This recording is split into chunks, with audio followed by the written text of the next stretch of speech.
Hey, what's going on, guys? Welcome to drboycetv.com, the home for intelligent Black people.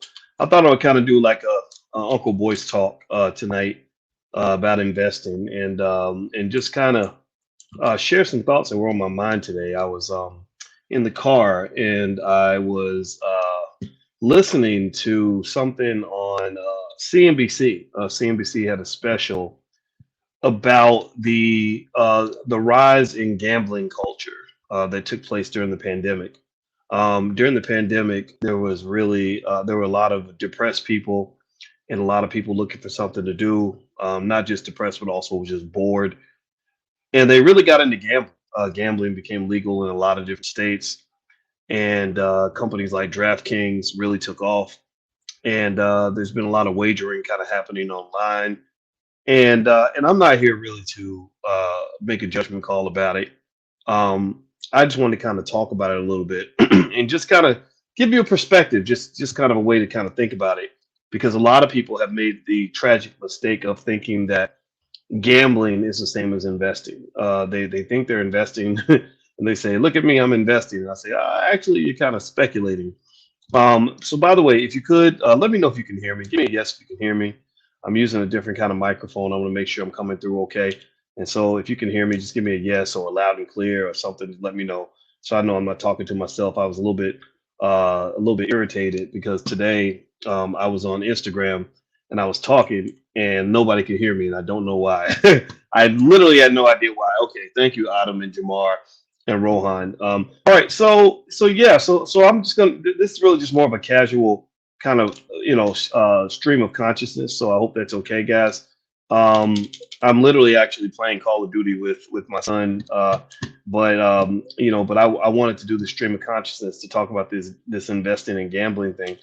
So here's what drove this discussion and what made me want to have this talk with you.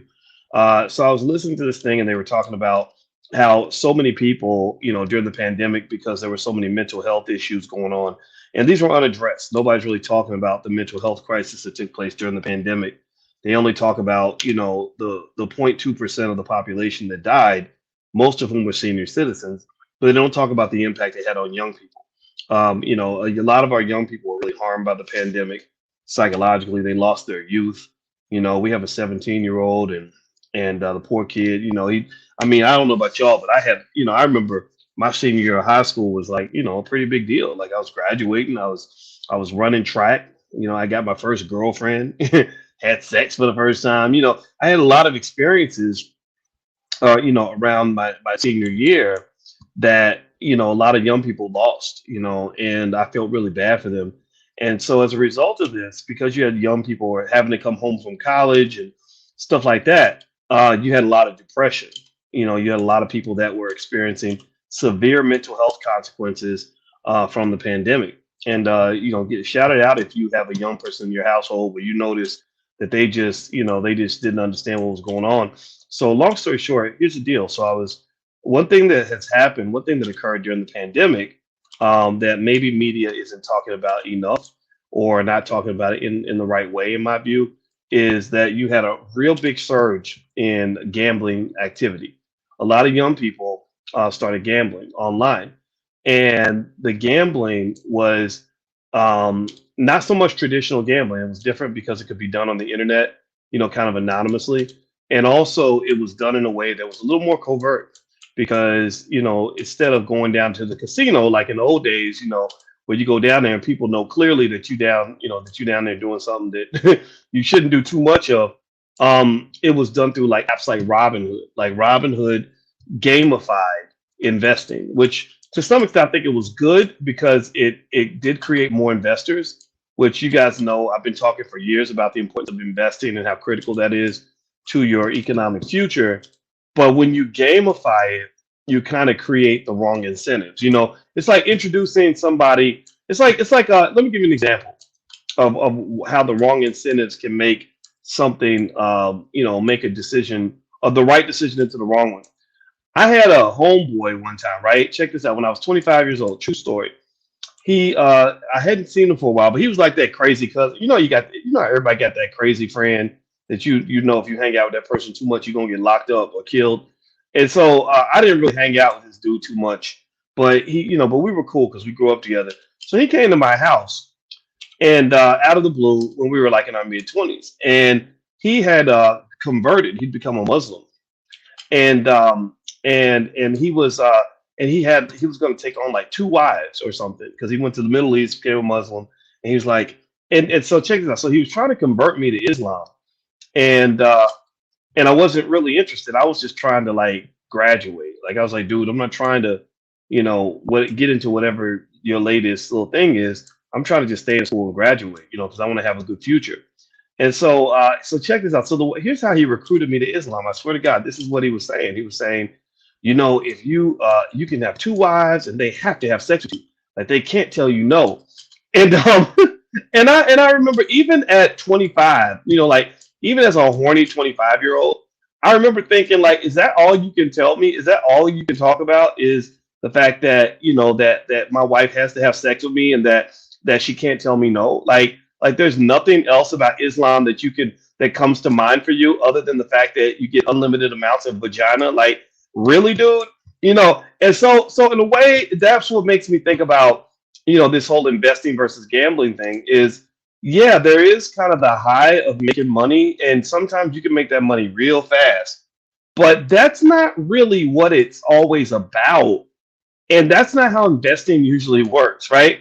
And so it became really hard for people like me to even consider having these discussions during the pandemic, because in the pandemic you literally had an environment of investing and money that was made at a rate faster than I'd ever seen in my life. Like I'd never ever seen like that much money made that quickly. Like I never saw quality companies like, Apple and Tesla or GM like going up, 40, 50% in 1 year and all this other stuff, right? So in the pandemic, you had a unique opportunity to make insane amounts of money. And a lot of people came into that, and it became like a gambling culture because Robinhood had gamified it. It became like a game. I would hear people talk about investing, and they would say, okay, here's our plays for today. Here's the investing plays we're gonna make today, right? And I would be like, you sound like like you're running the numbers, right?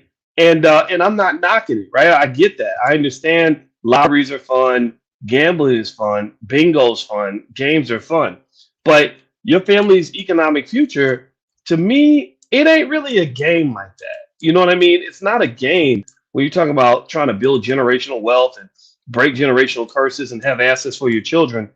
I wouldn't get too caught up in the gaming culture because here's the thing: a lot of these people who are in this gaming culture now, they're gonna be gone as soon as investing gets for real, for real. Like once investing gets real, and you're making your money not 30% of the time, instead you're making it 2% in 1 year or whatever. Those people are gonna really have a hard time. They pretty much have like unfortunately, you can get hooked on these fixes, right? These fixes are, oh my God, I bought Shiba Inu and it doubled in a day, and now my money, now I've got thousands of dollars more than what I had before. And really investing in quality companies and all that, it doesn't really work that way. It just doesn't, And so anyway, do me a favor, hit the thumbs up button, share, subscribe button if you haven't done it yet. Also, let me know if you can hear me. Give me a yes or no if you can hear me in the chat. I want to make sure you guys can hear me okay. So investing, that just this past year is not what investing is. It's just not like that typically, and so I'm really curious to see what's going to happen, when everything kind of cools off and slows down. Here's what I predict. Think of regular investing like drinking Kool-Aid. Like think of it like Kool-Aid, right? So you have some kids. Have you ever had? I was like this, right? I grew up. Did y'all grow up where like maybe your family made Kool-Aid in a way that was entirely unhealthy? Where they would dump like a half a pound of sugar in the Kool-Aid, and it's like super sweet. So you just like love Kool-Aid because you were like a little, like sugar crackhead. And then somebody would give you Kool-Aid that had a regular level of sweetness where it was supposed to be. Maybe they only put a little sugar in it, or you went to a white person's house where they don't put any sugar in it, and you were like, oh my God, this is disgusting, right? This doesn't taste good at all, right? Well, that I would think about investing kind of like that, right? You could have two people drink the same glass of Kool-Aid with light sugar. One person says, ooh, this is too sweet. And the other person's like, what are you talking about? You need to put some more sugar in this thing, right? And it's because they've obtained different tastes, right? The one person who wants more sugar has a higher sugar tolerance and a higher sugar addiction than the person who says, ooh, this is too sweet, right? And and I remember noticing that. I remember noticing that when I was a kid, I'd be like, what are you talking about? How can you drink this and say it's too sweet? This ain't sweet enough. What are you talking about? And I didn't realize it was because, I had aunties that would put like a bucket of sugar in the Kool-Aid. Like what the hell y'all doing, man? So anyway, with investing, the people that got introduced to investing in this era are gonna be like I was when it came to the Kool-Aid. Like they're the ones who want the Kool-Aid to be extra sweet. They're the ones who have grown accustomed, and I'm not making fun of you if you're in this category. It's not really your fault. Maybe you didn't know. But they're the ones who are gonna be like, wait, this is boring. What do you mean I gotta wait 3 years to make, a 20% ROI on my investment? What are you talking about? I only made 5% this year. So what's going to happen, unfortunately, is they're going to do what I used to do, right? With the Kool-Aid. If I thought the Kool-Aid wasn't sweet enough, what do? You go and you grab some sugar and you start dumping sugar in it so it tastes like the Kool-Aid that you're used to. So I personally think that you'll start seeing a lot of investors that claim to be investors, but if you look at their portfolio, you're not really going to see a healthy, balanced economic diet, right? You're not going to see diversification. You're not going to see buy and hold strategies. You're not going to see stable, sturdy, long-term wealth building possibilities that will generate massive wealth for their children. Instead, you're going to see, well, hey man, I put 70% of my money into AMC, and I put the other 30% in Shiba Inu, right? If you're investing like that, I'm not making fun of you. Please don't think I'm making. Sometimes I sound like a prick. Sometimes I talk and I'm firm and I'm clear. And I hope that at 50 years old, I can be forgiven for sounding like a prick. I heard Dick Gregory got kind of mean when he got older. So maybe just chalk it up to the fact that maybe I'm just a stupid old man. My wife makes fun of me. She says, Boyce, you sound like an old man. You're shaking your fist at the air. Stop shaking your fist at the air. And I'm like, but this shit is so stupid. It makes me mad. And so please just chalk it up to me being an old man shaking his fist at the air. And I hope I have a right to do that. I hope I put enough skin in the game to have the right to yell a little bit. But I will tell you that, that's not, that when you're investing like that, you're not really an investor at that point. You're not behaving like an investor. What you're doing, if you got a portfolio where you're telling me that you've got more than half of your assets in stuff like Dogecoin, AMC, and Shiba Inu, that literally, to me, that's just, that's like you telling me you went to Vegas and you took the rent money and went to go try to see if you can hit the numbers. Like literally, that's what that sounds like to me, because there's nothing stable or healthy about that kind of economic layout. Now, what you could do though, again, to because it's okay to have fun. Like, I'm gonna tell you the truth. Like I told you guys before, I actually really love poker. I'm a good poker player. And I told y'all how I went to South Dakota and I played those white boys and kicked them in the ass and took all their money. Like I took all their money, because poker is a fun game for me because it's not just luck; it's also skill. So like two players that sit down on the poker table, if one of them's really skilled, the skilled person will eventually get all the money. So I sat down at the table, I took all their money. Like I started with $200, I had $600 within an hour, right? And these guys are mad, like they were just pissed at me, right? So gambling is okay, right? If it's okay for you, it's okay. But what you must also understand is that gambling is an endorphin releasing exercise that some of us can come to depend on, because it's like taking a drug. It's like that feel good pill. Like you get bored, you it's the pandemic, you can't go out and party, so you're sad. So you get online, you start gambling, because gambling is your medication. That's your morphine. That's your, that's your don't get high on your own supply. That's your the gambling app becomes your dope man. And a lot of people don't even see this because we're not really talking. Everybody's talking about pandemics and catching viruses and all that, but nobody's talking about the other viruses that are spreading rampant through our society. Nobody's talking about the mental illness, the mental health issues that are spreading throughout our society. Nobody's talking about the depression. Ain't nobody talking about the addictions. Ain't nobody talking about the fact that we had a 30%. Did y'all notice? How many of y'all knew this? Give me a yes or no if you knew this. Did y'all know that the number of suicides went up last year by like 30%? Did y'all know that? That you had 30% more suicides than before. And nobody knows it because COVID kind of has taken like everybody's attention. That's literally become the only thing, the only threat out here that can kill you, the only thing that can take you out. And I just kind of think that that's a little disingenuous because there's a lot of things that are taking young people out. And the interesting thing too is if you really look at, I mean, just being, just 100% honest, COVID was never a significant threat for young people, right? It was just a matter of a young person catching it and going and giving it to their grandma. So it was really more of a threat for older people or people that had heavy pre-existing conditions, right? You had some, sure, you had some exceptions, right? But for the most part, it was. If you take out the old people and you take out anybody who's ever eaten, McDonald's or Popeye's chicken or was overweight, then you probably don't even have enough of a death rate to even make a blip on the radar screen, right? You probably have. I think you have more kids that drowned in the swimming pool than you had that died from the virus, right? So ultimately, what I would say to you guys is that you have to kind of look at, be really have some great gain some critical thinking skill. Like I kind of think that if you're a critical thinker, you can look around and see all the problems that we have instead of only focusing on whatever problem the media tells you to focus on. And so one of the things I noticed, since I don't really watch media anymore, my wife and I, like we listen to stuff like C-SPAN or sometimes we do NPR or whatever, but and we do a lot of black media, and that's it. Like we don't really do a lot of stuff that's like like CNN and what is it, Fox News or MSNBC. Like we don't believe in any of that crap. We get our news and our information directly. We look it up online. We get statistics. Like I'll do probabilities, and that's how I came to my conclusions about the pandemic. Was I said, wait a minute, you mean 99.8% of us are going to survive? That doesn't really scare me. I'm a black man. Like if I go through the hood, I imagine maybe if you spend enough time in the hood, you got like maybe about one half of 1% chance of being killed this year, right? Like seriously, like there's a lot of things out here that can take you out.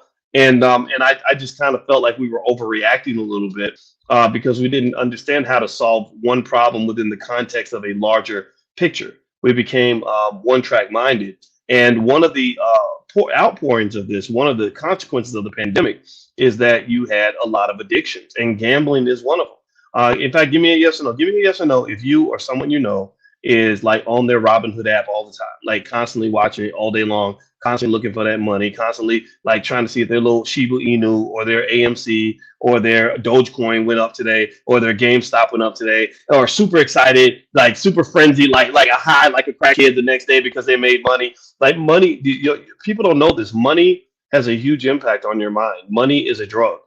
Professor Andrew Lowe at MIT literally explained how money hits the I want to say it's the hypothalamus. I can't remember if it's that part of the brain, but basically it hits the same part of your brain as cocaine. So like when you make money, you literally get the high that somebody gets from smoking crack. Like you literally get the high like that somebody gets like when they literally are like taking a hit of coke, right? So that's why you see people acting so crazy and excited, because you get the same high from maybe sex. So that's why maybe I'm sure in the pandemic you probably had a few more sex addicts, right? Because basically what happens, what I've concluded is, and my wife is more of an expert on addiction. She actually teaches classes on addictions. And my guess would be that Black people are more susceptible to these addictions because we got a lot of shit to deal with. We have a lot of stress. You got, crazy relatives, you got financial problems. You got, anxieties from when you were a kid, dopamine and endorphins and all that, right? You got all these things that you're dealing with, all this trauma that you're dealing with, all this anxiety that you're dealing with, all this depression. Nobody has more depression and anxiety in America than the Black woman. And I think the Black man, I'm sure, is right there with her, right? Because there's so many things to be anxious about and afraid about. And this anxiety and depression comes from the trauma. And most of you in here probably, I bet you that the reason that you listen to people like me is because you are similar to me, because you too have been traumatized by what it feels like to be Black in this country. Like, some of y'all may not be in America, but you know what I'm talking about. Like all of us have trauma, which can breed the anxiety and the depression, which breeds the coping mechanisms like sex, drugs, gambling, alcohol, right? That's why you maybe have so many brothers that literally live in the liquor bottle, literally smoke weed every single day of the week, twice on Sundays, because they are constantly coping. They're constantly dealing with the stress of like, oh man, somebody shot my homie yesterday, or the police are coming to get me, and I'm gonna lose my job, and it's just a lot of stuff to deal with, and that's kind of what ends up happening, right? So gambling to me, when I see all the gambling culture that's happening on social media as a result of what's been going on, Robinhood, gamifying, stock market investing, and all that, I see nothing. I see that as nothing more than an extension of the fact that we're already engaged in a lot of potentially unhealthy coping mechanisms to deal with all the stressors that may exist in our lives, right? So I think the reason I'm having this conversation is because I kind of want you to just try to be conscious of it. Like, I am not the dude who's here to preach to you or to tell you that there's something wrong with what you're doing.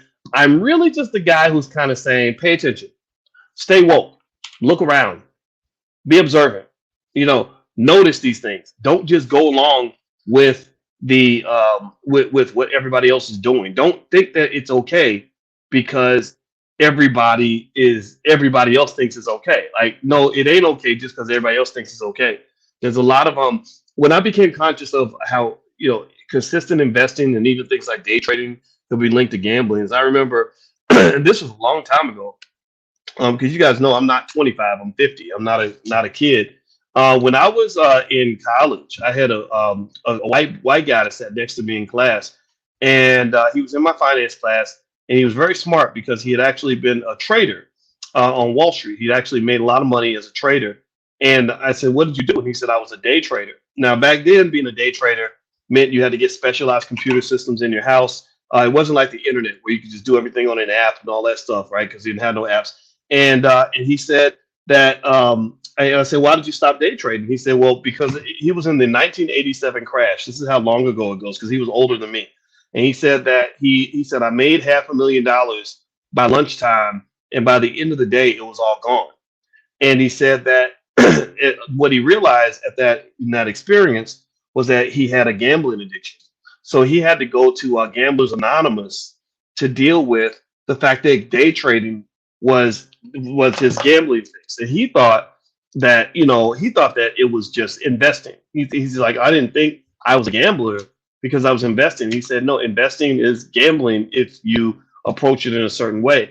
And so, I really just kind of want brothers and women as well, like, to kind of be thoughtful about that, because I remember when I was a kid, my father would talk to me about life and the things I want to watch out for, so I didn't fall in the same traps that a lot of black men fall into.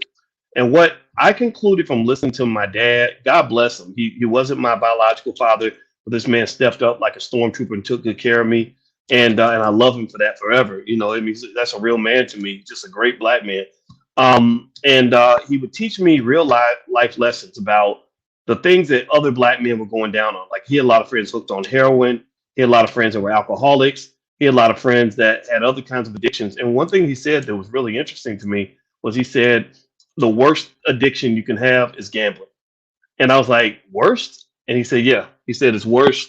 He said, it's worse than being a junkie. It's worse than being a alcoholic. Now, is that true? I don't know. But I do know that I've seen a lot of people get themselves in such a hole from a gambling addiction that they can't never get out. Like, I've seen people who had it all, who loved gambling and lost everything and never ever recovered from that, or got into a situation with a bookie, where somebody's trying to come kill them over gambling debts. There was a couple NBA players actually that have died that way, that were killed, because they had the gambling debts were so big and somebody came and killed them or whatever. And Antoine Walker, for example, I remember Antoine Walker was in the NBA, and I think he made $110 million and went broke. And people were like, how did he go broke? Well, a big chunk of it was because he would sit there and gamble with Michael Jordan, and Michael Jordan also was a gambling addict. And I guess maybe MJ, didn't go beyond his limit because he had such a high limit. He made so much money.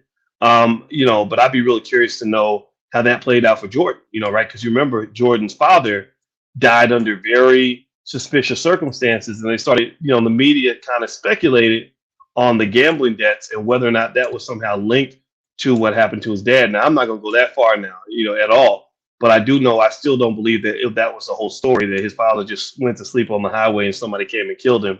I think that, with his life being so complicated, it's not inconceivable that there could have been something else going on. But the point at the end of the day is, you know, I just encourage everybody, especially young people, like really think about that, man.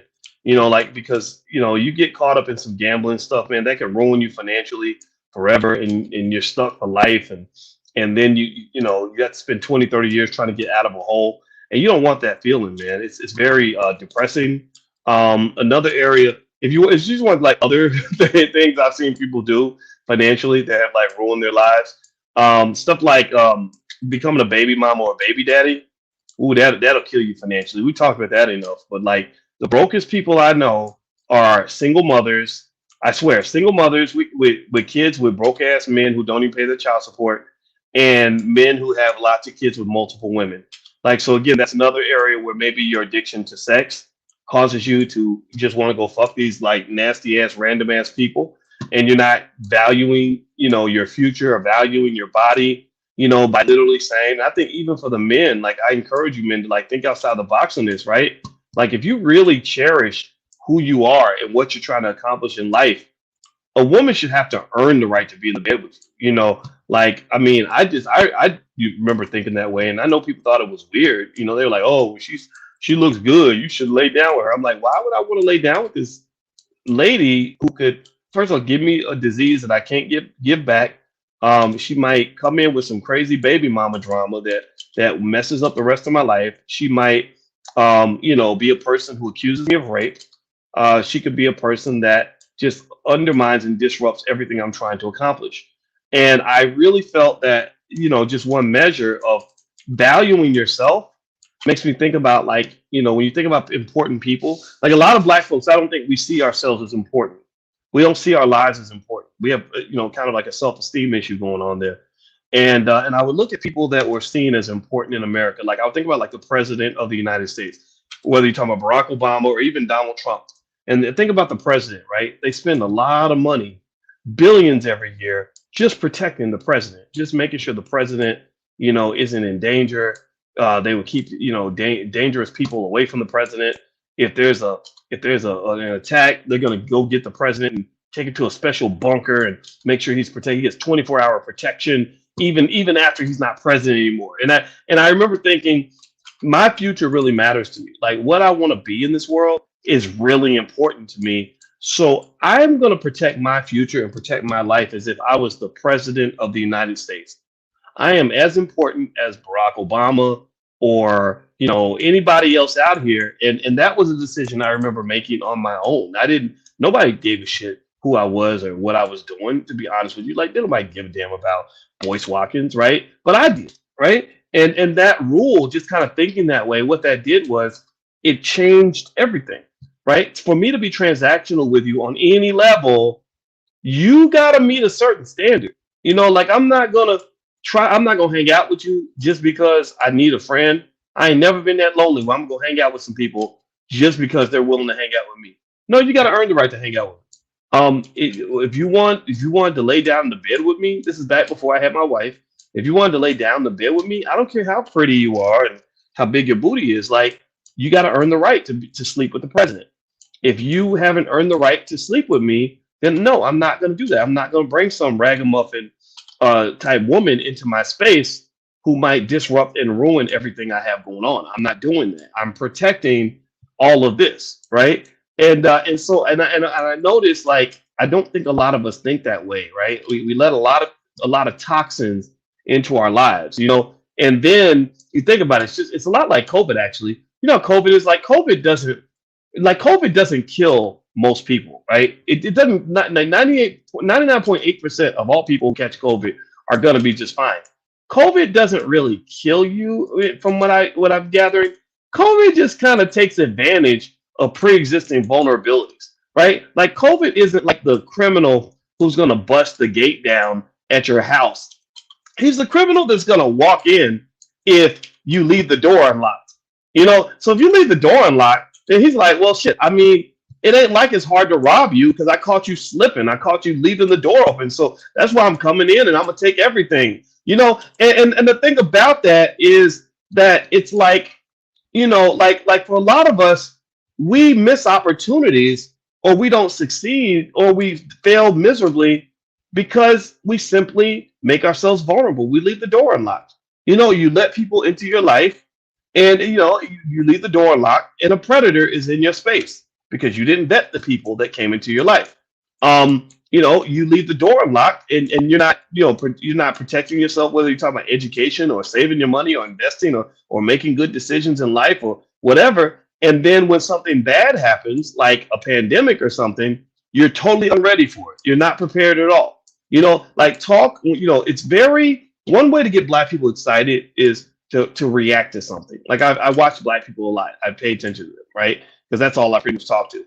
And so I study our people pretty closely. So we tend to get real amped up when we're reacting to something. Like when something terrible happens to a Black person, we're like, oh Lord Jesus, oh my God, I can't believe that happened. What the hell? What the fuck? Blah, blah, blah. Right? But then if you ever want to bore a lot of Black people, like if you ever want to bore the Black community, talk about like something that's preventative. Like go and say something like, hey, okay, we got our butts kicked in this pandemic, but here's how we can prepare for the next one. A lot of people ain't gonna listen to that conversation. Or if you say, hey, here's how you can make sure that your kids don't struggle economically the way you did. A lot of people just that's not an interesting discussion. It's like, why would I think about something that hasn't happened yet, right? And what people don't understand is like that the reason that that's not common, the reason a lot of people have an issue with that, I think is because that's a power move. Like that's not a move that's a move that an empowered person makes. That's a move that a power broker makes. A power broker is typically, in most cases, just a person or entity that was prepared. They got ready. Like when you talk about like football, power football, is typically a game that's won by the team that's the most prepared. Their linemen are the biggest and the strongest. Their game plan is the tightest. Their wide receivers are the fastest. Their quarterbacks have been practicing the hardest, right? They've been in the weight room the longest, right? So they're able to play power football because they are more prepared than the other team, right? And so that those power moves are not as appealing as like the victim moves, right? Because we've been trained to be in that victim status. So you're kind of spending your life waiting for something else to go wrong. You're waiting for the next tragedy because that all reminds you of your victim status, right? So you end up just sort of reacting to things, right? So pay attention now. Notice, just observe it. I'm not telling you to agree with me. Maybe I'm wrong. Maybe some of the shit I'm saying is bullshit. I don't know. But I'm gonna give you the truth based on what I see. Pay attention. Watch how strong people react online when you have a conversation or you talk about some terrible situation where Black people were victimized. When you see those conversations, you'll see Black folks getting real riled up. We love to get riled up because we see ourselves as losers. We see ourselves as victims. We see ourselves as the people who are always going to be in last place. So when that happens, it just re-triggers us and we start going crazy and chaotic. Lord Jesus, it happened to us again. Look at what happened to us again. But to me, the conversations that don't get as much attention, the ones that I encourage you to train yourself to listen to, are the conversations that teach you preventative maintenance. Right? Most of the problems that most of my friends have and that I've had are problems that could have been prevented. Literally. Like some of us, some of y'all have been broke at some point, right? You're broke now or you used to be broke, right? That problem is easily preventable. You do know that, right? Like you do know that broke acidness is an easily preventable disease, right? Like if you're infected with broke acidness, you know that disease was preventable. There is a vaccine against broke acidness.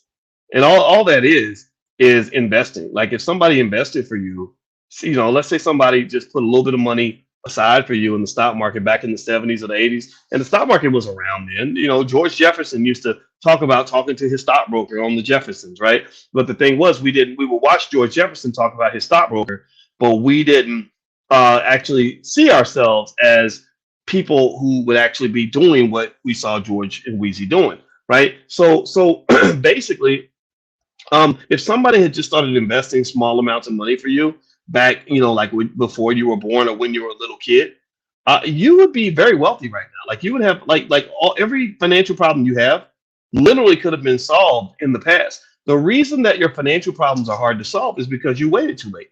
It's like if you go to the doctor and your cancer has reached stage 4, well, there's not a lot they can do for you, you know. But if you start, like with pre-diagnosis, and you do things like you avoid certain foods, and you exercise, and you eat right, and you do all the things that you need to do, then you can be a little bit more healthier. The doctors can do more for you, right? You get what I'm saying? And I hope I don't sound like I'm being overly preachy, and maybe I am preaching a little bit. And I'm okay. I'm okay with preaching some if you think that what I'm sharing with you can help you, because I know some things, right? I've seen some things. I understand some things. I understand economics at a very high level, and so a lot of the problems that people think are really unsolvable are actually quite simple to me. They're not complex. It's like, yeah, well, you don't have any money because you never invested anything, and or you put your energy into the wrong part of the economy. Yeah, you work hard, but you worked hard is the reason. Like for example, I saw where there was a statement where where somebody said that inflation is a tool used by the rich to steal wealth from the poor. And I totally agree with that, right? Like I said, yeah, that's actually true. Like, inflation does benefit rich people more than everyone else. But it's not like inflation itself benefits rich people. What you're actually seeing is that inflation actually benefits investors. That's it. It's not that it benefits rich people. It just benefits investors. There are lots of investors who are not rich, right? Being an investor will make you rich, but and being rich means you are probably an investor. But you know, it's not as if you have to be rich in order to be an investor. Do you follow what I'm saying? I hope that makes sense. And so effectively, this whole idea, right? Like, so when you see a quote like that, like inflation is a tool used by the rich to make themselves rich at the expense of the poor, you have to make that statement without making the unconditional assumption that you have no choice of which category you're going to be in, right? So I say, everybody on the left side of the room keeps getting shot in the leg, and everybody on the right side of the room gets a turkey sandwich. I can try to move to the right side of the room, right? like who told you that you can't move to the other side of the room? And maybe it's hard. Maybe there's not. I know that the public school system and all that doesn't provide a lot of training on this, and that's where I think people like myself can help with that, right? Because there's nothing you ever learned at a white man's university that I can't teach you or talk to you about when it comes to economics. Like, because I taught at those schools, they paid me hundreds of thousands of dollars to do that, right? So these things are things that people in our community know, and I'm not the only one. There's a lot of really smart Black people there. In fact, at the All Black National Convention, a lot of them are going to be there, and all all this information's there. But I think also it requires kind of a shift in thinking where you can't keep continuously trusting the system to educate you on how to beat the system, right? The system does not. That's not the system's job. It's not the job of the system or the system's gatekeepers to teach you how to beat the system. The job of the system is to make sure you are an active participant in the system. If I am capitalism, or whatever, and I am America, why there's no reason for me to ever train you to do something that isn't in line with the interests of America or in line with the interests of capitalism. So a lot of movements, a lot of things that they tell you to do, you think you're being empowered and you think it's grassroots and everything else. A lot of it's really just designed to, like, get more workers or whatever. Even things like and I was really surprised by this, when I finally began to understand it. Even things like the women's movement and stuff like that, a lot of that stuff was built on basically trying to get women to come to work. They were like, we need more workers. We'll make more money if we can get people to come to work. So we have to, use our power in the media to shift the culture. So what we want to do is we want to make it uncool for a woman to want to spend time with her kids. And we have to make it so that a woman doesn't even feel like she's a real woman unless she spends more time at the factory or the corporate plantation than she spends with her own kids. And that's a process, right? So you got to the point where, just like, people telling you to go get the jab or telling you to go vote for the Democrats, women started pressuring other women by basically making them feel like, if you ain't working, then you ain't shit. Like, and it took you away from the fundamental truth, in my view, which is that motherhood is like it's like probably the most fucking important job ever invented in the history of all mankind. How in the world can you act like motherhood is like for suckers? Like, that's crazy, right? But that's what we have, like, motherhood is for suckers, like that kind of mindset, and where the most important job in the world is not being done as effectively as it used to be, because everybody wants to go to work at the corporate plantation. And I just reject that. I'm not saying that you can't do what you want to do. I'm just saying that a lot of people get their, they get their trends, they get their, they figure out what's cool based on what everybody else is doing. And if you do that, I think you're going to probably get what everybody else is getting, which is, a constant feeling of powerlessness, a constant feeling of victimization, a constant feeling that by being black, you're always in last place, that you can never win. And you can't win because the game is rigged, but you keep signing up for the rigged game.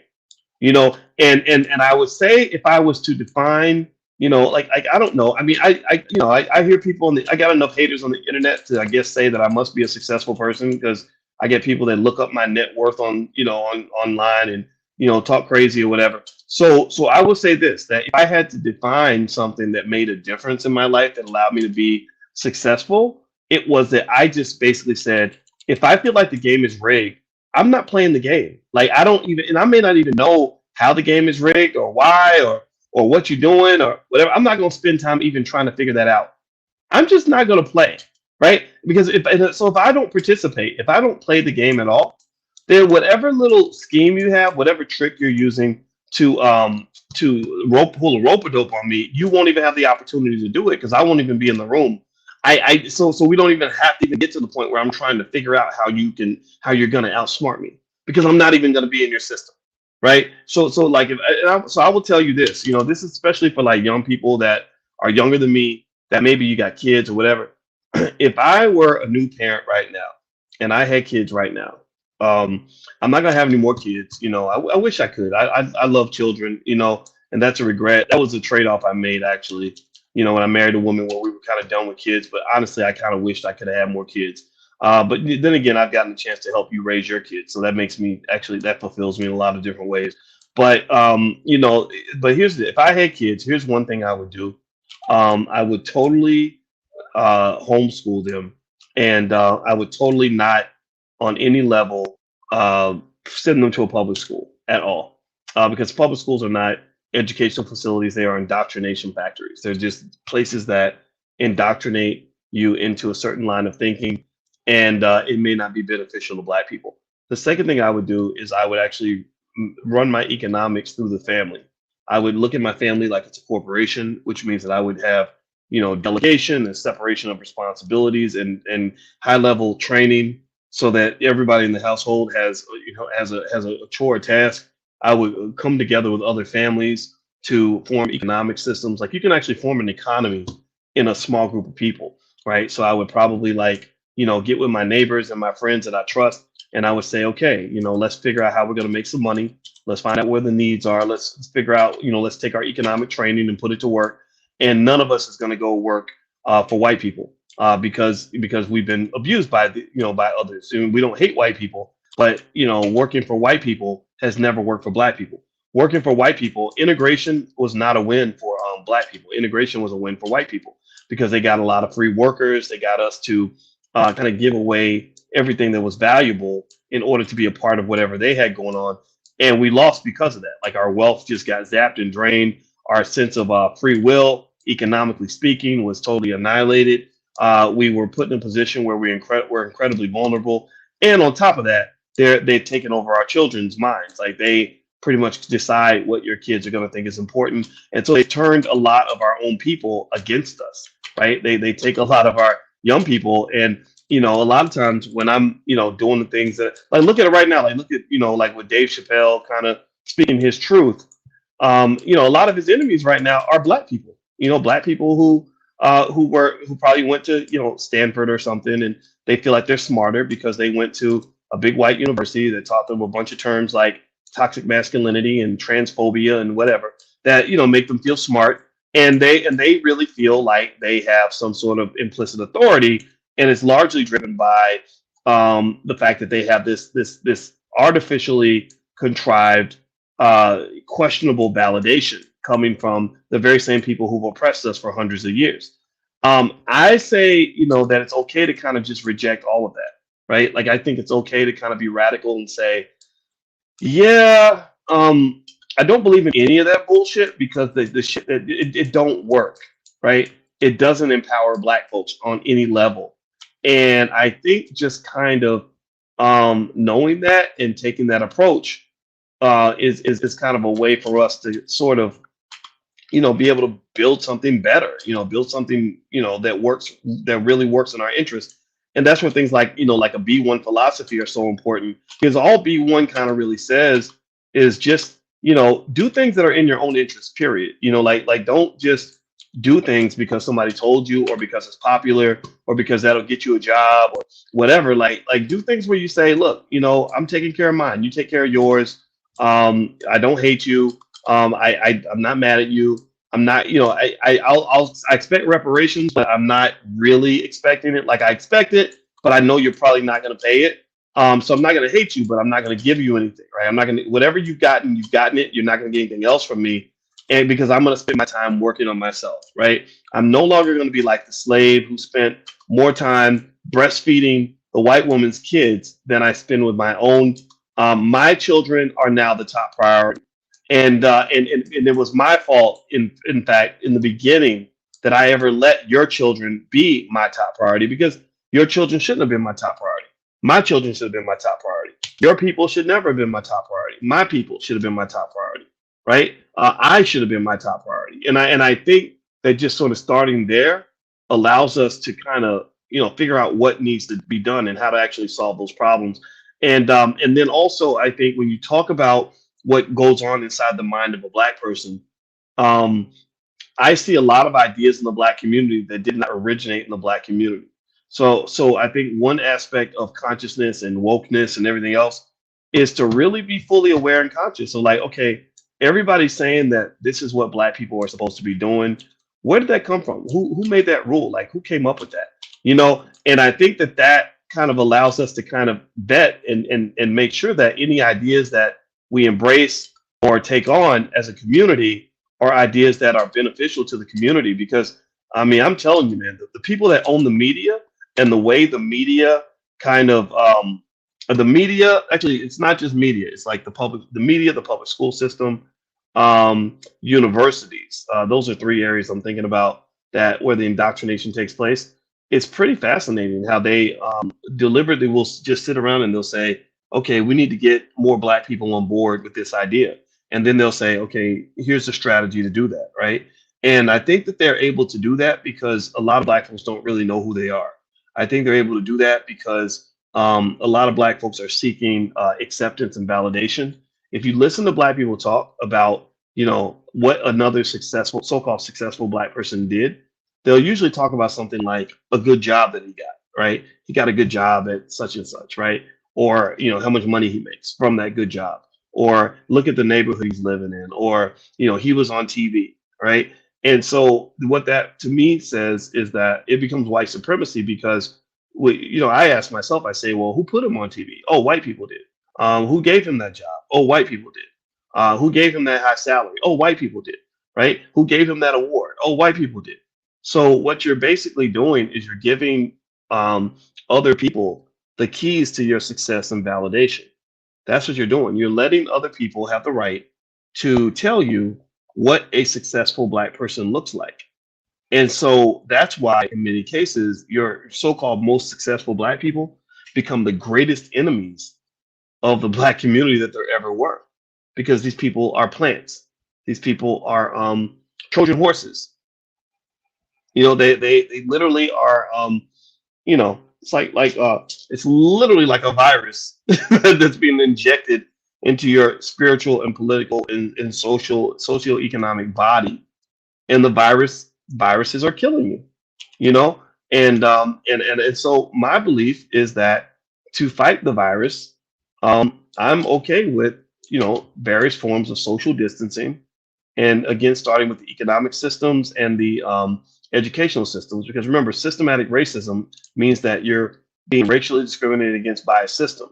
So you fight systems by getting out of those systems. You don't try. I mean, you could try to change it, but it's really hard to change a system when you're a subordinate member of that system. Like if I go into another man's house and I don't like the way his household is being run, the only thing I can really do is leave the house. I can't like change the rules in another man's house. So the best thing for me to do is build my own house. But if I don't have the money to to get a house, or I can't don't have the skill to build a house, then I'm stuck living with him, right? So effectively, they have you inside another man's house and never gave you the skills or the ability to seek out and purchase or build your own house. So when you're talking about what it means to educate truly free Black people, people that are free from all this oppression and microaggression at work and mistreatment or whatever, you got to teach kids how to build their own house, right? So if I'm raising Black kids, I make it absolutely essential that my children learn how to start a business by the age of 12, just so they know how to make some extra spare change they need to. A lot of folks run into financial problems that can literally be solved with an extra $2,000 a month. I kid you not. Like literally, like life or death financial issues, where if they just had if they could just figure out a way to cop 2 grand, they would be good. You know, they'd be able to get by for another month. And a lot of our people can't even do that. Can't do that without getting a paycheck, right? That's an incredibly dangerous position to be in. What else would I do with that kid? I would make sure that that child, I wouldn't buy a single goddamn toy for my child until my child owned at least, a few $1,000s worth of stock. Like, no, we're not buying, or maybe I wouldn't want to be like totally unfun. I think childhood should be fun. So I think buying toys are cool. But every time I bought you a toy, maybe I buy you stock of the company that made the toy. Right? And then I will be talking to you about why owning the stock is just as valuable, if not more valuable, than owning the toy. Like everything would be a lesson, everything would be an ownership opportunity. Ownership would just become like literally the culture, because I'm telling you, ownership is the key to power and control. Ownership is the key to freedom. So a person that doesn't own anything should never expect to be free. How are you gonna be free when you can't control your environment? Like you control nothing. You have no power. You have no say over your environment. So what in the world makes you think you're free? What? Because you think you've achieved equality? Well, you can't be equal. Like if I own you, or if I own the environment and you don't, and you work for me, then no, you're not the powerful person in our conversation. You're not equal to me. You can't be equal to me if I own you. What are you talking about? That's stupid. That makes no sense. So ultimately, um, concepts like equality are stupid. They're just stupid. It's just a bunch of bullshit that somebody made up to make us feel better, so that we wouldn't be angry former slaves. But so no, I don't care about equality. That's honestly like a joke. I'm thinking about preparation. I'm assuming everything is war. I'm assuming that every man out here that I meet is thinking about taking care of his family, not mine. And I'm also assuming, again, based on where I come from, that that man is never going to respect me if I cannot take care of and defend and support that which is mine. And I know that those are um, hyper masculine concepts. And not everybody is going to think that way. I know Alicia, when I talk like that, Alicia thinks everything is kumbaya, and everybody wants to be friends, and all that, and that's fine, because I don't feel as a woman, her job is to always think that way. In fact, the reason she can take that Mary Poppins approach to life is because she's got a lion that is protecting her. Now, if she had to be the lioness and always protect herself, I think she would probably see things a little bit different. So I personally encourage you, like, just get over the fairy tale, man. Like life is not, life ain't fair. Life will never be fair. So don't catch yourself crying because life ain't fair, because it's never going to be fair. And the best you can do, I think, is make sure that if it's going to be unfair, that the unfairness works in your favor, right? So I hope that makes sense. I sat here and I just did a whole stream of consciousness. I literally was talking about a whole bunch of stuff, but y'all know how I do. So anyway, boycewatkins.com is actually where my website is. You can go there and get a free e-copy of my book. It's called "It Takes a Village to Raise the Bar." Also, the All Black National Convention is at the end of this month, October 29th through November 3rd. We are meeting in Orlando, Florida. So feel free to join us at the convention. There's a little flyer. That's Queen Afua. Queen Afua is like super smart. And she is actually a health expert who is going to be at the convention. I was super excited to have Queen Afua, because here's why I invited Queen Afua, why I went out of my way. I reached out to Jay Morris and I said, man, you got to connect me with Queen Afua, because she's what our people need right now. And the reason I had Jay introduce me to Queen Afua is because I said everybody's talking about, getting whether you're gonna get the jab or not get the jab. We're talking about jabs and pills and all this other stuff and mandates.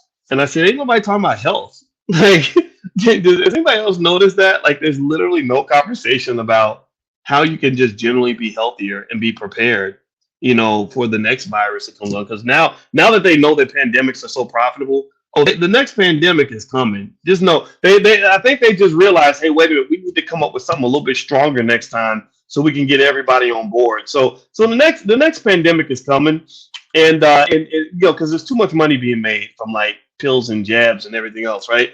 So people like Queen Afua, to me, are a matter of Black national security because she can help you prepare so that you're not just stuck believing that that big pharma giving you a jab is your only line of defense.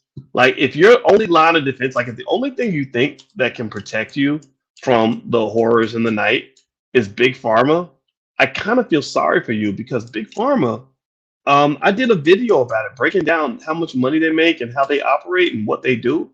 It's insane. Like, literally, big pharma they're like, what, big pharma, I call them big worm. Anybody remember Big Worm from Friday? Like, like Big Worm, the dope dealer who came back with the perm, who was trying to kill Smokey because he didn't sell all the weed or something like that, or he smoked it up, whatever. Well, like Big Pharma's like Big Worm. Like, they want their money. They're not really in this business because they care about you. Drugs like Xanax. I think Xanax, for example, I guess a lot of white women take Xanax. Their what is it? Their markup on Xanax is like 560,000%. Like, they literally would take a pill that costs like 50 cents and sell the damn pill for like $130. It's insane. So big pharma is not your friend. Like, that's my point. That is not your friend. And so rather than leaning on big pharma, aka big worm, I wanted to get Queen Afua, because Queen Afua is a wonderful woman. She is so smart. She understands the human body like nobody's business. She's living proof of that. Did anybody ever see that picture? I'm gonna find the picture. I'm gonna try to put it on the screen.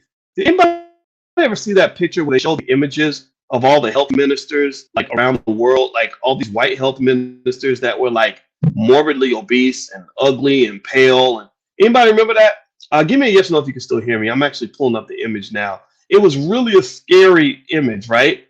So so why do I bring that up? Well, because if your own health is all fucked up, like if you're looking like you might drop dead at any moment, I don't necessarily feel comfortable with you giving me advice on how to be healthy. I just don't. Like, I'm gonna pull this lady up on the screen so y'all can see her. This tripped me out, and I'm not. I know people get mad at me because they think I'm being. They invent words for people that tell the truth. Like, they would call this fat phobic, but I would say, fuck you, because look at this lady. This lady is the health minister of, like, I forgot if it's Denmark or Norway or something. I don't want a lady like that giving me any advice on how to be healthy. I just don't. Like, she needs somebody to call the doctor for that lady. Get an ambulance. Like, not an ambulance. Get an ambulance. She need an ambulance to haul her ass to the hospital, and she needs to be put in a fat farm immediately. I'm not making fun of, well, maybe I am. Okay. Yeah, I am. But seriously, you asked for it. You're up here telling me that you're going to give me advice on how to be healthier. You're going to tell me what critical health decisions I need to make for me and my family, what substances I need to put in my body, and you're mandating that. But your shit is completely out of whack. Like, protect her. She needs triple jabs. It needs to be put in quarantine for the rest of her life, because if COVID gets a hold of her, COVID's gonna eat today. COVID's gonna have a triple kill because this lady is a sitting duck, right? So don't you dare tell me, don't you come in here with your big overly bloated ass. I'm not making fun of overweight people, I promise you. A lot of us are overweight. Don't get me wrong, but I never made the mistake of thinking that that the world would not notice. You can't come up in here telling me how to be healthy And that's why. So I listen to people. I'll listen to like a Queen Afua, because when you look at Queen Afua is 68 years old with the energy of a 30-year-old. She is a woman who, she is an elder, but has more energy than the young people do. I mean, doesn't that mean anything? Doesn't I mean, is there no such thing as proof of concept? Like, is there no such thing as somebody just, like giving you something to aspire to, right? And so I see people like Queen Afua as aspirational. That's my point. I want, when you're talking about the health ministers of the black community, the black, and I don't have this picture, but Nathaniel Jordan, the minister of wellness, that's another brother that's going to be there. Nathaniel Jordan is in great shape. Nathaniel Jordan has a track record to support what he's saying in terms of health. Nathaniel Jordan, the minister of wellness, who will also be at the All Black National Convention, is a brother who saw his father. He has an amazing story. He saw his father eat himself into a grave. He saw his father eat himself, to death. And he said, and then he also saw himself doing the same thing, going down the same path. And if I'm not mistaken, I think this brother lost like 150, 200 pounds. So come on, man. Those are the people you'd want to get your health advice from. I'm not trying to tell you what to do about jabs and no jabs. That's up to you, man. That's totally up to you. But the mere fact, the pay attention now. The fix is in on this, in my view, because the mere fact that that they've been talking all day about drugs and jabs and not speaking at all in media about how to be healthy and how to have a healthy immune system, that tells me that Big Pharma is in the background pulling some strings. That just tells me, you can't tell me that that's not the case, because I remember, anybody remember when Michelle Obama first came in and she was doing all those healthy initiatives, like saying that everybody should like exercise and eat right and all that. Remember when she first came into the White House, and that was her whole thing. Her whole thing was health, health, health, right? So one day I remember she made a comment about McDonald's French fries, and she said something like, she said, yeah, well, I love McDonald's French fries too, and but I don't eat them anymore because I want to be healthy, right?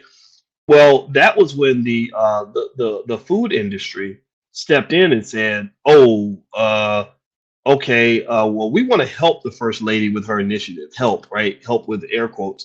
And so they basically said, they went behind closed doors and they put the hammer down, and they effectively told, they pushed the White House to the point where they basically were like, look, you can tell people to exercise, but do not tell them to eat healthy. Do not tell them to stop eating Wendy's and Burger King and Popeye's chicken, because that's going to hurt our profitability. And so as a result, Michelle Obama's whole rhetoric changed. She started, instead of talking about eating healthy, all she talked about was like doing jumping jacks in the front yard, right? So eat your Taco Bell and your Burger King and your, and your Popeye's chicken, but after that, just do some jumping jacks and it's going to be okay. And the thing that I've learned about our food, in America and in general, is that this is not the kind of food where you can just eat like a dog and then work it all off and it's going to go away. Like, this food is literally, a lot of this food is straight up poison. This food is causing cancer. That's another pandemic that people are overlooking. You have the pandemics of addictions, you have the pandemics of depression, you have the other pandemics of suicide, all that. Well, a lot of people are talking about the pandemics of things like cancer because you're just used to it. Like, you're used to. In fact, let me ask you this. Let me just prove my point. How many of y'all, give me a yes or no, how many of y'all have a person in your family who has died from either cancer or diabetes or some sort of heart related ailment, like heart disease or stroke or whatever? Like, give me a yes in the chat. In fact, say the name of the relative if you want to remember them. I'm big on that. I don't know if that's superstition or not, but I like saying people's names because I feel like it keeps them alive. So say the name of a loved one you can think of right now who died from something like cancer, heart disease, stroke, diabetes, or whatever. Say the person's name. All right. So Nathaniel says my daddy. Renee says sadly yes. George, Nathaniel George. George, that's your dad's name. All right. Ashe to George. So say some more names. I'll repeat a couple of names. Let me see. Marie, my mother, says Yvette. Yvette Demond. Renee says my dad. Okay. RIP to your dad. A lot of us, Ellen Brown. Okay, from Vincent. All right. So here's the deal. The reason I make this point is because, and for me it's Felicia, my grandmother Felicia, right? Mike says my aunt. My grandmother Felicia died from cancer, and it made me really think more about cancer. And so like Marshall says, my grandmother, my mother, and my father. So take care of your health because that stuff is a lot. Some of that can be a little bit genetic, right? And what I learned from kind of sort of looking into that is that there's a lot of crap that we eat in the United States that causes us to have these ailments. When I was looking at Big Pharma and studying, I did a video actually on this channel about all the things about Big Pharma you need to know about that you need to kind of worry about. One of the things that I thought was really peculiar was they talked about how in America there's like cancer medication and stuff like that. Like we lead the world in the use of cancer medication, if I'm not mistaken. It's like cancer and something else, where literally it was almost like some of those diseases pretty much almost always only happen to Americans.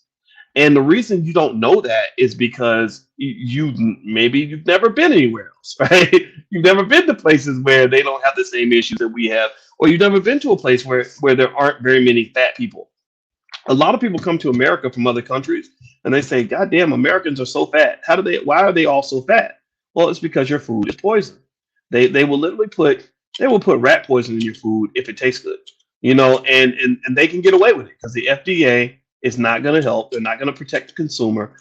This is actually, an example of when I was saying to you guys, I've said it before that, that the reason your government's not effective is because the drug dealers are running the police station, right? You have so much capitalist corruption. This is the downside of capitalism. I'm not anti-capitalist, but in this particular case, I can see this as an example of capitalism gone wild.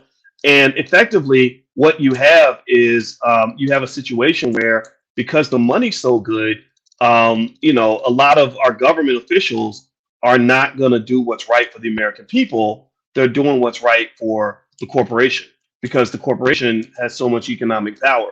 And then when the corporation doesn't like what a candidate is doing, they just use their economic power to make sure that person doesn't get elected again. So they fund their opponents. So a lot of your politicians are really hamstrung by some of these mandates. And now the interesting thing is this could be easily fixed if you have people in office with the political will to address it. The problem is though that the people that are in office are controlled by the corporation. So you really don't have a government anymore. You don't have regulation. It's like capitalism. Think about capitalism like a power, like it's powerful. It's like a fire, and imagine a fire that's just allowed to burn. Like there's no, it's not being controlled. Like fire itself is not a bad thing. Like fire, can help you in a lot of ways. But when fire is left unregulated, it just burns everything down. So right now, capitalism is burning down your government. Capitalism is burning down your society. And there's nobody there. There is no fire truck. There is no fireman. So every now and then there'll be people like I think it was Robert Reich who who really is trying. He used to work under Bill Clinton, and he's a little short man, but very smart economist, labor economist. And he'll say some things where I'll listen to him and I'll say, this guy really hasn't figured out. And one of the things he mentioned was, Elon Musk I guess he's the first guy worth $200 billion or something, or the second or something. But anyway, either way, though, one thing he said the average American worker would have to work like 40,000 years or something to make the amount of money that Elon Musk has, and it's kind of one of those things where you just got this out of control nonsense going on. There are people who understand it very clearly, who can explain it to you. But the reason that the fire is going to burn down the building is because the people who see the fire and have an issue with it and see where this is going don't have the power to address or fix those issues. They're not the ones that the politicians are listening to. They're not the ones that even the public is listening to, because the public tends to listen to people who are getting financial support, right? So when they're getting financial support for a politician is marketing. That's it. It's just marketing dollars, right? Marketing matters. So when a politician is running for office, they get the corporations to back them. The corporations give them, millions of dollars for good marketing so they can paint them as a good candidate, paint them as a good guy. Y'all fall for the shit every time. You say, oh, I like Raphael Warnock. He's a good guy. He's a fighter, blah, blah, blah. Well, Raphael Warnock had $250 million in rich people's money behind him that was designed solely to ensure that he would be able to convince black people and some white people as well that he was a good dude. I'm not saying that he's not. I'm just saying that he ain't your hero. He's not your hero. The heroes are people like Queen Afua, people that really represent the community in an authentic way. And I mentioned these other two brothers right here that are going to be there, Al Duncan and Freddie Taylor. And I love these two guys. These guys are, I think, in their 40s or early 50s, and both of these guys have made millions and millions of dollars. And they're both extremely intelligent. They're also extremely good at educating Black people, and they're extremely collegial, right? They're just good people, right? And so they're, these guys, I bring these guys up because when I'm looking around at the people I admire, like these are my heroes. Like these are the people, I'm not really, I've never, maybe it's because of my age or whatever, but um I don't look toward TV and entertainment for the people that I admire and that I look up to. I look at the community and I say, who's really getting it done, right? Who's really making things happen? Who's making a difference? So, guys like Al and Freddie, they both have wives. They ain't got a bunch of babies, mamas. They are efficient with their money. They make solid investments. They ain't trying to go to a strip club and make it rain. They made their money by running their businesses. Al's an extraordinary speaker who's made millions of dollars as a speaker. Freddie, he has a black. He educates Black children. He has Black History flashcards that have done extremely well. He's made millions of dollars that way. They raise their children in an appropriate way. They believe in the Black community. They believe in Black family. They have a tremendous amount of courage. And these are the guys. Guys like this are the men where if I could multiply them, like if I could literally create 10 million, 5 million men like this, we would never have problems again in our community. Every Black woman would have a good man by her side. Every Black child would have a strong, sturdy role model to look up to. Every Black family would have adequate protection, economically, psychologically, spiritually, etc. There would not be abandoned kids all splattered all throughout our community, right? There, you wouldn't see Black men running around blowing each other's brains out and then putting it on a rap album, right? You wouldn't see all this butter biscuit cooning that you're seeing from these politicians who don't have a backbone to save their life. If you had a million men, just a million men like Freddie Taylor and Al Duncan, you would have the greatest community on the planet. So one of the things that I believe we're able to do is, take advantage of something that, quite frankly, I actually learned this from studying in America. One of the things that America did that was really impressive. This is shout out, to some of what the white man did. He, everything he did wasn't terrible. And they had the Industrial Revolution. And the Industrial Revolution was kind of this era where and I'm sure there were lots of Black people involved as well, because we were kind of always in the backdrop of everything. But the Industrial Revolution was this era where we learned how to kind of mass produce the things that we wanted to see in the world. We learned how to basically take something that's working and just multiply it. You start a factory and, you go in and you make one Ford Model T, and then that works. So you then make, another one and another one. Next thing you know, you got 1,000 of these cars coming off the assembly line every single day, et cetera, right? That was kind of the beauty of America. That's one of the things that made America great when it was great, economically anyway, was the ability to just mass produce, right? The ability to kind of take something that was a good idea and do it on a massive scale. That's not something that we as a Black community have really embraced, like is industrialization, systematizing things, et cetera, so you can do things on a massive scale. We tend to have leadership that is kind of like one-off. Like we'll have one really great Black man that everybody looks up to, and there won't be a replacement. You don't have a backup plan, right? So what you're doing is you're breaking one important rule of investing, which is that you diversify your assets. You always have to have a plan B, a plan C, a plan D, a plan E, a plan F, a plan whatever, G, right? You got to keep going all the way down to the alphabet, and then you start all over again. And so basically what I am thinking here, right, in terms of like a strategy that can help us just achieve so much power and so much success long term, is we got to identify, the Freddie Taylors and the Al Duncans and the Queen Afuas and just literally study them and multiply them. Like make that the blueprint for Blackness, just kind of like fuck the dumb shit, forget all the crap that you're learning in the public school system because that stuff doesn't work. Like literally, just replicate the people that are really winning, and those are the ones that are gonna get you to the promised land, man. And if you have like if you're successful at systematizing the things you believe in, then nobody can really defeat you. You've got an army, right? Like no community, no group of people on this earth has ever been able to achieve freedom or any real power without having some kind of an army. So I think the one question I would ask is, where's our army? Like, where are our soldiers? Not just soldiers that carry guns, but maybe soldiers that carry books, maybe soldiers that make investments and start businesses. Maybe soldiers that can come together and solve problems for the community, defend the community, right? I don't think we have enough soldiers.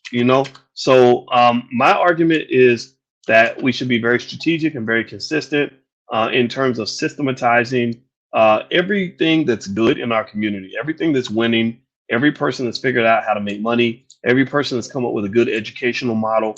What was it? You had what's that? Freedom Home Academy International in Chicago, which does a great job of educating Black children. Like, I've always said, man, if we could get like $50 billion and literally just hand that money to a board of people who literally take that model and spread it all throughout the Black community all across the world, Black people can't lose. Like we would not lose. Like we would win every time. So that's what I want to see. I want to see us being more strategic with it, instead of just being emotional and whatever, like and reactionary. Like I think that the emotionality is fine. The emotionality can have a place. Like I think that that's cool. Like I think that makes you spiritual and makes you powerful in a certain way. But it becomes very exhausting because you're just sitting around kind of just constantly getting mad at what white people just did to you instead of actually thinking strategically and systematically on how you can make yourself, pretty much impenetrable, to any force, any outside force. And also the other thing too, you got to know about freedom is that you can't have freedom if you aren't prepared to defend it, right? So typically around the world, what I've noticed is that throughout the history of this globe, people have attacked each other for no reason. Countries, in Europe, this is why Europeans are so savage and crazy sometimes. Is in Europe, you just had a bunch of tribes, and if you didn't have men to defend your tribe, then another tribe would come along and just like kill all the men, rape all the women, and enslave your children and take all your food and take all your stuff, right? So you had to it was kill or be killed, 100% all the time. And that's what led to a lot of the development of weapons and everything else in Europe, like in the savagery. Some of what we see as savagery was kind of built on this sort of need to survive, in a really hostile environment. And so ultimately, that's one of the things I just kind of learned a long time ago that really helped me a lot. Because I learned very early, I'd say, that the world isn't going to feel sorry for you. Like people aren't gonna, they're like you can sit around and be like, oh my God, white people were so mean to me. They hurt my feelings and they called me names and they beat me up and took my money. And people are just gonna look at you like you're crazy. If they look at you like you're stupid, they're like, well, what did you do? Did you hit them back? And so they might be like, oh, so you must be an inferior species. You must not be a grown up. You must not be ready. Like maybe you're a child, or maybe your men really aren't men. Maybe your men are just little girls. Like because where we come from, the men defend themselves. They defend the community. They watch over the children. In fact, there's a really good movie, The Sopranos movie that just came out, and I was watching it with my wife. And there was a part where there's a brother who was basically taking on the Italians like head on. And the other black man was like, man, you can't take on the Italians. The Italians, they got soldiers. They got soldiers. They'll come get you. They'll come kill you if you take their territory. And he said to his friend, he said, well, ain't you a soldier? And his friend said, well, no, I never thought of myself that way. And he said, well, you better start changing your thinking. Right. And that's really it. Right. Like if you think about, like, I think that we have an easy time visualizing another community where the men will step out and defend and protect what's theirs. Right. Like Dr. Claude Anderson talks about like the Cuban community in Miami, and how the Iranians tried to come in and just set up businesses in their community, and the Cubans were like, "You're not going to do that. We're not allowing you to do that. Like, we will beat you up and kill you if you come and try to do that." And and then, and not to say that I would condone killing anybody or and all that other stuff, but I think that just that desire to defend and stand up, I think is something that somehow that was like knocked out of a lot of us, right? And it's something where I know for myself, it got to the point where I just knew I had to have a certain amount of audacity and stop caring what people think, right? Like, I gave up a long time ago on trying to be seen as a nice guy, right? I realized, I said, okay, you could be a nice guy and be a sucker, or you could be a guy who's not nice all the time and be a winner. And or there's that other saying I heard where I think Angela Yee put this on her Twitter, and I liked it. And it said, "I'd rather be hated than be a hater." So, for us, I think that's the choice. Like, what do you want to be? You want to be a hater, or you want to be hated? Personally, I'm okay with being hated. I'm okay with people being mad at me and saying Boyce is a bastard. But at the end of the day, my people gonna eat, period. And whatever that means, then it's gonna mean what it's gonna mean. Okay. So anyway, I'm gonna get out of here, guys. It was fun talking to you. And so don't forget, the All Black National Convention is coming up. I hope you guys will join us in the weekend of October 29th through November 1st.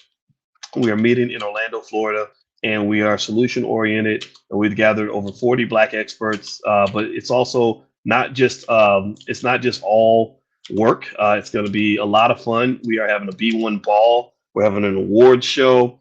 We're going to give out things like the Lifetime Achievement Award, Man of the Year, Woman of the Year, Black Business of the Year, Youth Leader of the Year, things like that. And we're also gonna have a backyard barbecue, speed dating, a lot of fun. It's a great resort. It's got 9 restaurants. It's very first class. Like, it's not like, Renee. I hope you'll do more than consider it. Renee, if you come down there, find me and I will give you a double hug, Renee, because I would love to meet you in person. And I'll tell you, this is the kind of thing where I'm determined to do this because I'm tired of other people sort of feeling like they can just do what they want to us and tell us what to do and act like we have no say in any of this. Like, we've got our own geniuses. We've got our own men. We've got our women that are second to none. We've got our own children to protect. They belong to us, not to anybody else. So we must occupy their thinking before anybody else does. Dr. Christina Parks is going to be there. She recently confirmed that she's coming, and she's the sister that did that great testimony in the Michigan House of Representatives that everybody was talking about. But we're not necessarily anti or pro when it comes to the jab. So don't let that be a variable that determines whether or not you want to participate. We're not going to tell you what your belief should be. That's something that I believe in terms of how we need to conduct ourselves. I don't think we have to oppress anybody. I think it's really more so a matter of saying that whatever ideas we come up with, it's just got to come from us, because a lot of your ideas and your thinking, the things you choose to do, are just driven by whatever media is talking about or whatever somebody said, and I'm not interested in that. I don't think that's beneficial to you at all. So that's it. So that's my pitch for the convention. I hope you guys will come out, and you can go to allblacknationalconvention.com to learn more. And by the way, we did make the you asked to make those B1 shirts. So there you go. So you can either buy them at the convention, or if you want to buy it before the convention and rock it at the convention, or just rock it without coming to the convention, you can actually go to wokeblacktees.com. So URL's right there on the screen. So feel free to go pick up one of the shirts. We're doing it. We're getting it done. And I want to show you how serious we are. So I look forward to seeing you in person. So God bless you guys. Have a good night. Thank you for listening. This was fun. And I'll talk to you guys soon. Take care. Peace.